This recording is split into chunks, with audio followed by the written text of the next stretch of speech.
Selamat malam, saya ucapkan eh, para netizen di mana saja berada.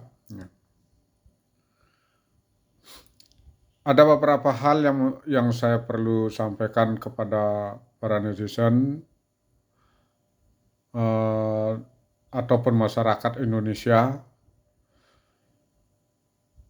yaitu mengenai situasi negara kita pada saat ini. Pertama yang saya bahas adalah rakyat atau masyarakat. Ada tiga hal yang eh, menjadi penuntun kehidupan kita di masyarakat, yaitu satu, pendidikan, dua, kreativitas, yang ketiga, eh, tujuan hidup atau tujuan daripada kreativitas itu, ya. Dan yang keempat, keberhasilan. Ya. Nah, yang ketiga ini sudah jelas, ya, bahwa semua yang didasari dari pendidikan. Tetapi yang keempat ini, keberhasilan. Apa itu keberhasilan? Keberhasilan adalah sesuatu yang menjadikan daerah kita bisa maju. Ya, jadi bukan dari kepuasan pribadi. Ya. Sedangkan dari pendidikan itu, ya keempat-empatnya itu harus menunjang. Ya. Mungkin kita berpendapat pada diri kita bahwa pendidikan itu adalah paling utama, bukan utama itu. Ya. Itu hanya merupakan suatu unsur penunjang dari keberhasilan itu. Ya. Tapi itu sangat penting. Begitu juga pada kreativitas yang berdasarkan dari pendidikan kita eh, yang kita peroleh.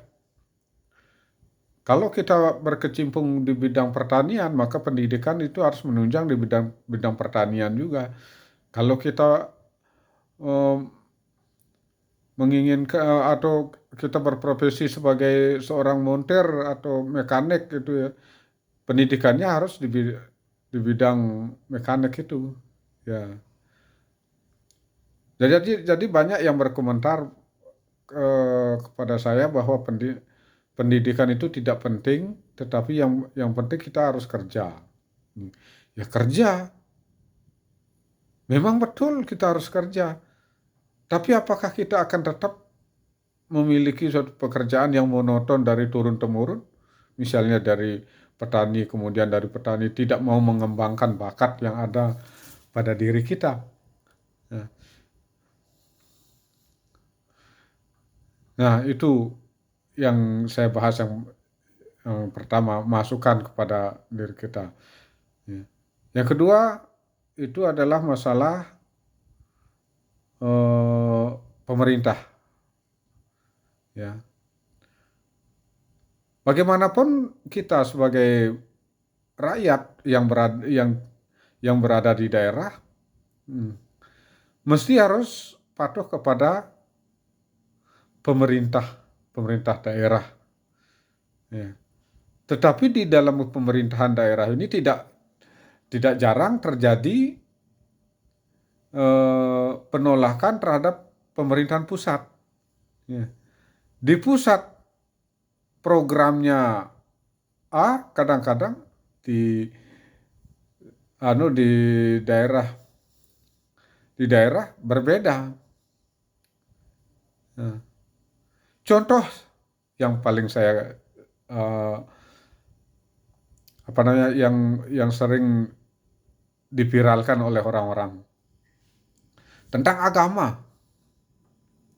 Ya, pusat sudah jelas melindungi setiap umat beragama, baik tidak ada istilahnya minoritas, setiap individu itu dilindungi. Tetapi di daerah lain ceritanya. Ya.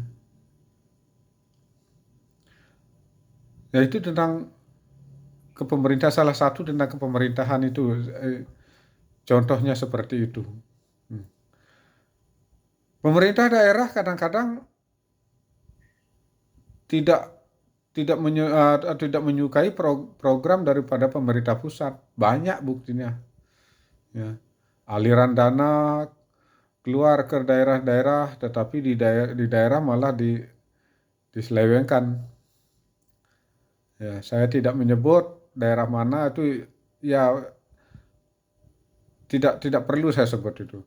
Dan ketiga, ini yang paling penting, faktor keamanan.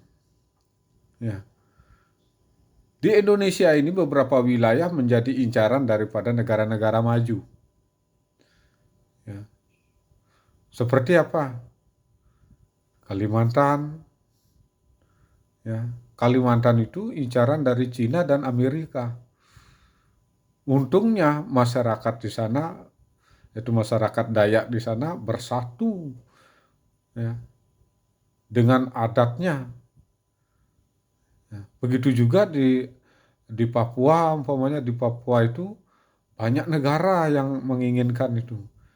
Amerika, Australia, ya, ada New Zealand, ada Cina yang menginginkan itu. Karena apa? Karena hasil buminya besar. Mereka tidak peduli apa yang akan terjadi di sana. Yang penting bisa menguasai. Nah, tapi saya tidak berbicara masalah negara orang, ya. Nah, sekarang sebagai rakyat, sebagai masyarakat individu ingin agar daerah kita aman dan merdeka, maka kita harus mengembangkan sumber daya alam yang ada di daerah kita masing-masing dengan jaminan satu, keamanan masyarakat. Ya. Itu keamanan masyarakat itu penting, jangan terganggu. Sekolah didirikan oleh pemerintah, mari kita galakkan pendidikan. Ya. Karena apa? Karena keamanan dan ketertiban di masyarakat itu akan menjamin majunya suatu daerah yang akan kembali kepada diri kita sendiri. Ya. Nah, hanya sekian dari saya. Terima kasih. Selamat malam.